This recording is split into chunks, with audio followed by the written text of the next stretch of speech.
What's up, everybody? Before I get to the pops that I want to share in this video, I did receive a letter a couple of days ago from Corn.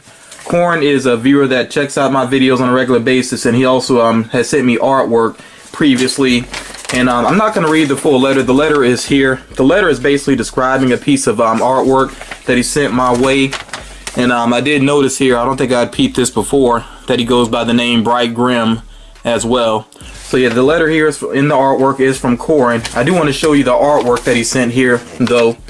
It's a very interesting interpretation of me, and it's basically inspired by, like he said in the letter, inspired by Funko's Savage World figures, which, by the way, I know there's this rumor going around that whoever has the rights to Masters of the Universe, that they're not too happy with Funko doing the Savage World figures, which are inspired by Masters of the Universe. So Funko might be losing the Masters of the Universe license. I don't know if that's true or not. I hope it's not. And I haven't really addressed that in Funko News because I just want to wait and see if there's any real news that comes out on that. I really don't want to spread that rumor. And like I said, I'm really hoping that that's not true, you know, because I really like the Masters of the Universe pops, and I hope that there are more. So I'm just going to wait and see what happens with that. But yeah, this artwork here is like a FM style Savage World figure there. And then you see some accessories here. He has a sword mashed up with a PS4 controller because I am a PS4 gamer here. And it says, let me see, playable sword for destruction. So PS4 there.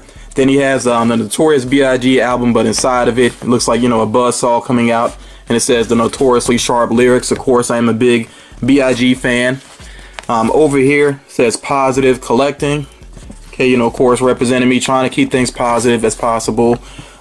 Here it says godlike poetry, which is a very generous compliment of him. I really don't write enough poetry. I'm trying to get back into it, though. He has a representation here of my dog Radcliffe, looking kind of vicious, you know, the Savage World style. He has the huge incisors there.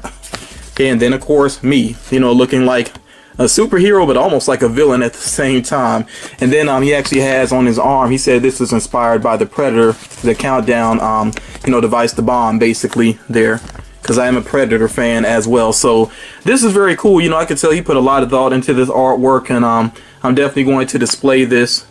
Yeah, so I really do like that. And as far as the Savage World figures are concerned, I haven't picked up any yet, but I think I will get some of them, at least some of the DC ones, you know, and maybe some of the horror ones if I find them marked down, because I'm not hugely into the designs, but, you know, we'll see about that. But yeah, again, Corn, thank you so much for sending this very thoughtful piece of artwork my way. I really do like that.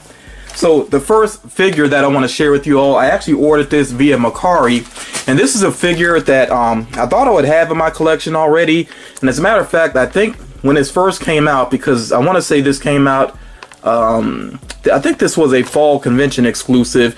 Yeah, and originally a friend was going to send it my way. I don't know what happened with that. He never did. And then I did see it in my local Target.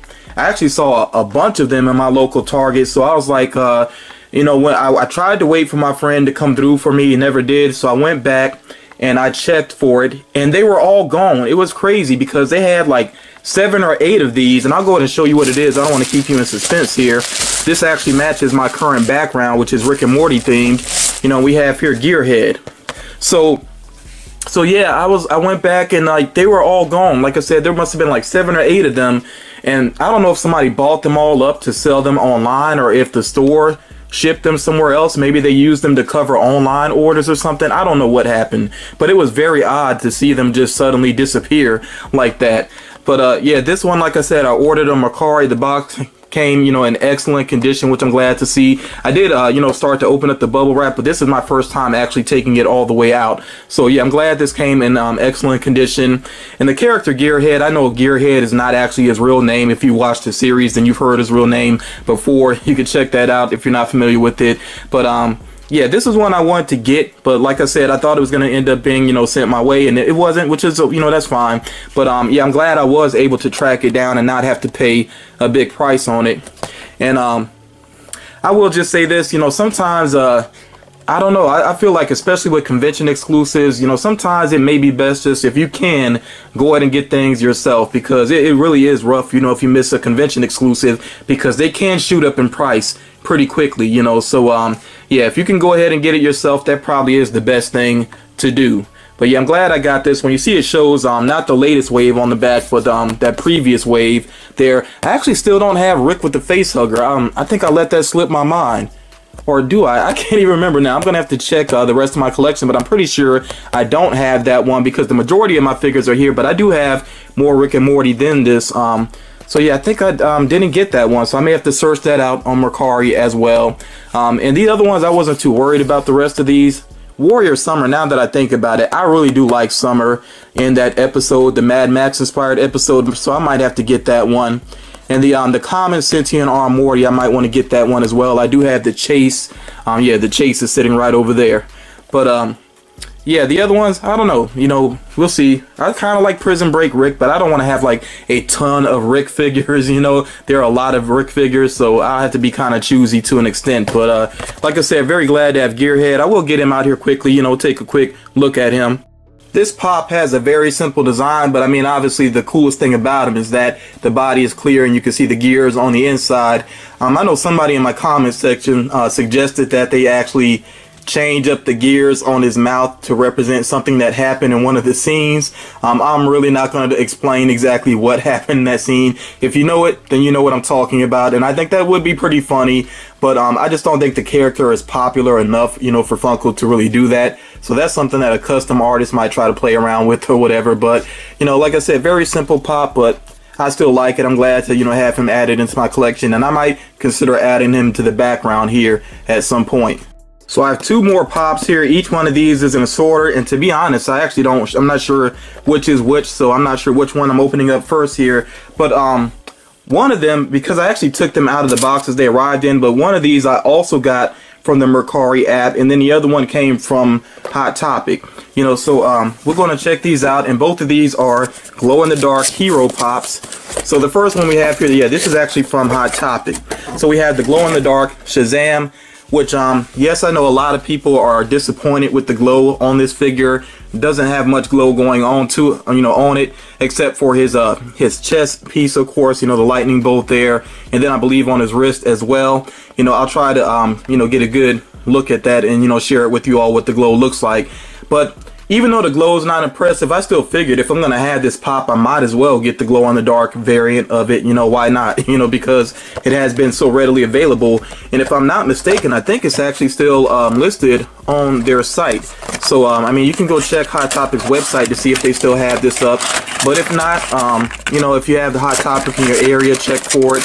I really don't think it's going to be like a high value figure, at least no time soon. So I'll just say it this way. If you really want this figure, you should be able to track it down. So yeah, here he goes, Shazam himself. And you see the other figures that are available as well relating to Shazam. You know, basically the power of Shazam can be shared with others, so it's no surprise to see these other characters here who I believe actually are from the comics.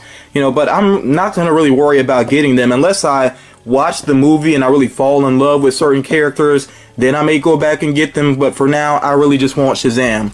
And I'll be honest, I have not read the Shazam comics. I'm mainly familiar with Shazam based off of the animation. He was in Justice League Unlimited, and then he was in a couple of the DC animated movies, and also he was featured in the first Injustice game, and of course, you know, within the Injustice comics. So yeah, those are the ways that I'm familiar with Shazam, but I do like the character. Oh, actually, now that I think about it, I did read one comic that featured Shazam, and it was actually Kingdom Come, which was a pretty good story, you know, and I really did like him within that. I like the way that he was used within that story. So yeah, I actually did read at least that one comic featuring him. But yeah, I like the character. I think it's a cool idea for a character. It's one that's been kind of mimicked by some other characters, you know, to have a child basically, or a teenager that becomes a fully grown superhero. There are other characters like that.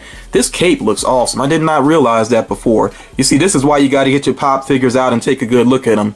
I really like the way they did his cape. The hood there looks natural, has some wrinkling in it.